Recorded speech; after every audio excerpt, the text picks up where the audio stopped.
and you had the experience in WWE, and then you had some time off in between. Then you emerged here with AEW / Ring of Honor, as you're now the Ring of Honor World Champion. Look, what's your experience been like? I happen to have it right here. That's a first for us. I never had it. Is it?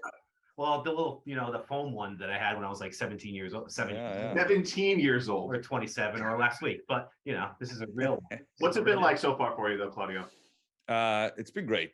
It's been amazing. It's been a real fun journey, and it's been an honor to be the Ring of Honor champion. Pun intended and not intended, because it really has been, and I've been taking a lot of pride defending it as often as I can, wherever, against whoever, whenever.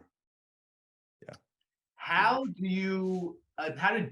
you approach kind of, starting off at AEW, and obviously people are familiar with you from your past and wherever you've worked, and obviously it's been a lot of places, but I'm just trying to say, how much do you want to keep what people know about you, but also kind of, the 2022 version of Claudio and the evolution of it? Is there a balance there? Yeah, I mean, I want people to remember all of it. I want people to talk about it. I want people to acknowledge it. I want people to see that is, part of me. And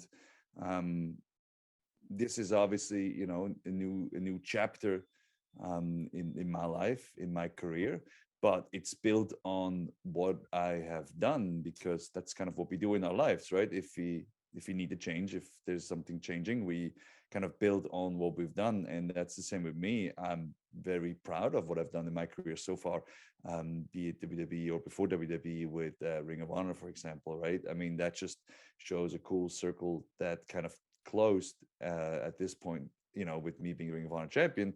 But it's also reopened again, because obviously I would like to see Ring of Honor back on TV again, and I have to do that heritage justice. You mentioned your past, and you mentioned the places you've worked for in the past, whether we talk about Ring of Honor or we talk about WWE. You're getting a chance now in AEW to be with a lot of familiar faces. In the Blackpool Combat Club alone, you've got several familiar faces, but you've also got a lot of potentially fresh new matchups, new people you've got a chance to work with, maybe for the first time, or maybe for the first time in a long time. Was that part of the big reason you wanted to be part of AEW? And also, who are you looking forward to working with the most?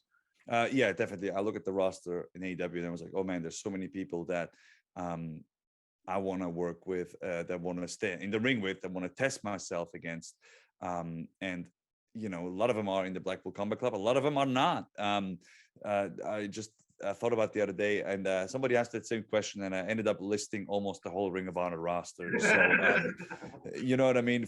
So there's so many people that I haven't faced. For example, I know I was kind of upset because I didn't mention them, but Keith Lee and Swerve were two of them. Orange Cassidy is one of them. Actually, I'm really looking forward to Keith Lee and Swerve against the Acclaimed this Wednesday as well at Arthur Ashe, because they stole the show at All Out, I felt, and I'm really excited to see what they come up with. In New York this Wednesday. So there's so many people that I want to stay in the ring with. Wardlow is another one. He's a big guy, so it's gonna be fun. I feel like if I mention one or two, I just mention everybody, because that's the fun about being in AEW. There's such a vast and deep and good roster that I'm really looking forward to defending that. I mean, I defended the Ring of Honor title on AEW Dark against Arya Daivari, and I think a lot of people were surprised by the quality, by that match, because they just saw Arya mostly in 6-man tags. But I think he showed that he's a valuable singles competitor for the future. The venues. And as we see the venue for Wednesday behind you, this is the first time for you, right? There we go. You weren't there last year. I was not. So is this very mad? I was not. Literally like the first time, because this is not your typical wrestling venue. He's not the first Swiss man to be in this. That is true. That is true. Yes. Definitely. What did you say? You're not the first Swiss athlete. No, definitely not.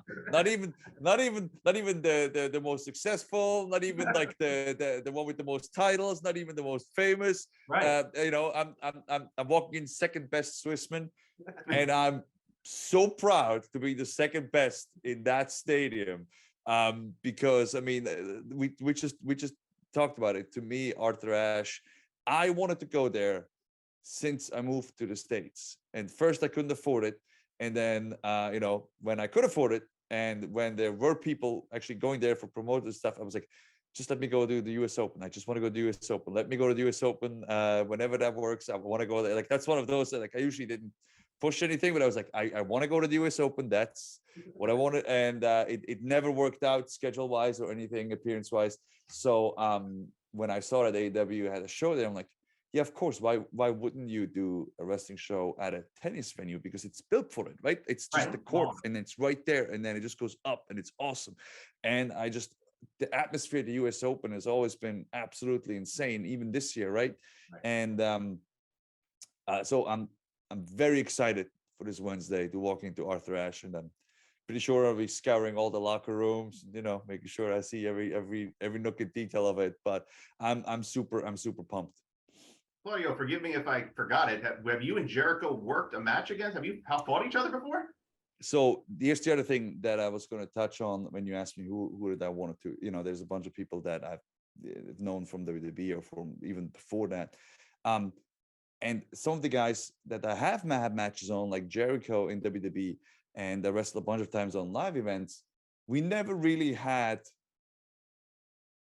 I want to say, a meaningful match. It was like I remember we wrestled for like 4 minutes at the SmackDown draft in Worcester or something one year, but it was not. I mean, this is a big one. This is for the ROH World Championship at Arthur Ashe. That's the time that I want to wrestle Jericho. That's the event that I want to wrestle Jericho for a world title at Arthur Ashe. That's a match with Chris Jericho. And I mean, Chris Jericho has been on an absolute roll. So it's gonna be an interesting one on Wednesday.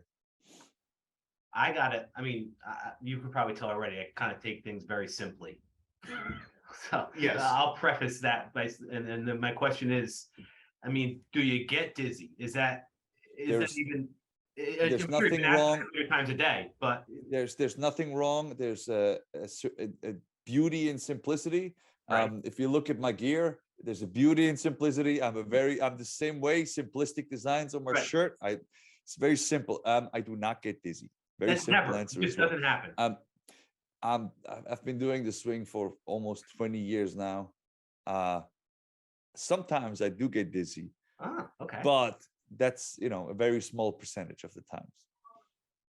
What's the longest swing? I mean, I'm trying to think. I remember being at a once and it going for like a couple minutes. Yeah. The longest one you've ever done that you remember? Back before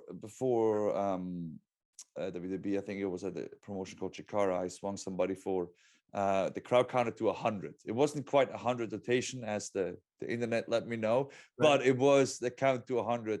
I was definitely dizzy after that. It was also a smaller opponent, so I don't know if that will ever be recreated, but who knows? Arthur Ashe would be a good place to do it. Yeah. Jericho is a tough one to do it with, but if I can get a good 20 on Jericho, I feel I owe him some. Get it on top of a cage. I don't see why this should be a problem. I was about to say, right? I gave him less than 10 on top of a cage, so it definitely needs to be more than 20 in a ring. The last thing for me, you mentioned the venue, you mentioned how unique it is, you mentioned how excited you are to be at this venue. What do you think is going to be going through your mind as you come through that curtain tomorrow on Wednesday night, and you get that cascade of sound is going to come all down on you, and you're in this place that you wanted to be at for years? I mean, have you thought about this, or what's this going to be like? I have not, because I just wanted to be in the moment. But I think what's going to go through my head is 15 love, Claudio. Wow, you're very good. Wow, he's out of town. I like it. Okay. I'm like I said, I'm beyond excited to be in this venue. I try not to. I just try to take it as it is, and because I feel sometimes if you like you mentioned the reaction, I never try to imagine the reaction because just think if it's not there, then like I look like a fool, and then I'll be like, oh, they're going to be, and then it's not. But I know the crowd is going to be so hot, and they're so excited for the whole show. I mean, like the show is stacked. It's like a pay-per-view that's on free TV, So it's definitely awesome, and it's something that I love that AEW does that with the themed shows and making certain shows of the years, like the Arthur Ashe. I mean, that's a pay-per-view that you get on free TV, and that's really cool. And the lineup is absolutely incredible. I mean, there's going to be a new AEW World Champion guaranteed, obviously, because it's the final of the tournament. Like I said, touched before with the Acclaimed against Swerve in Our Glory. It's me and Jericho. It's just there's so many matches that are just must see. So I'm extremely excited for my match, and then I'm also extremely excited after my match, which will hopefully be a successful title defense. Again, I don't know, to just sit back and watch the rest of the show. You're a fan like the rest of us, and I appreciate that. Yeah. So Yeah. I kind of want to hear more. I want to hear like "Quiet Please." Quiet Please. Perfect. Love it.